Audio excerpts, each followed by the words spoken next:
Valorazioa oso ona, aurtengo uzta aberatsa izan da, 5.200 kilo jaso ditugu, bai janari, gehieman, printzipalki, eta gero ere eskolako materialak eta pisoialak eta bar. Momentu oso berezia da, azken aldi honetan jasotzen ari ziren janari kopurua erena murriztu zen, eta orain jaso dute, Nazio Batu Erakundeak leku honetarako dakan programak beste gutxitu ingo dutela janari bidalketa. Hemen erena daka anemia larria eta beste erena daka anemia arina.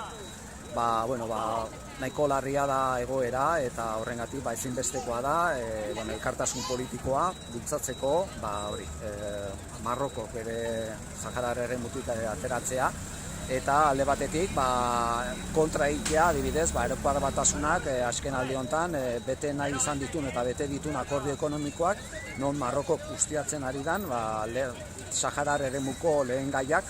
Bildutako janari guztik pilauta jarrita dauzkeu eta kamionan martuten aldea abiatzeko. Eta esatea daukeu, arrakastatxo izan dola bilketa, jende eta herritar askok parte hartu dula, bai gazte, gelduk eta komertziok eta jende asko gordune zoriontzeko gara eta eskerrak emateko parte hartu den guztioi.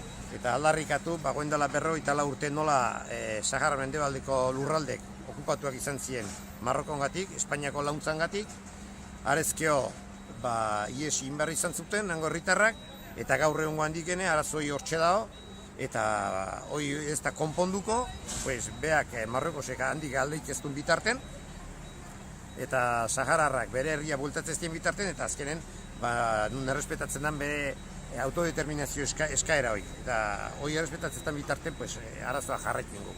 Guk launtza ematen jarraituko dugu, baina azkenen partxo bat bestik ez da. Eta, animo eta gola Sahara libre.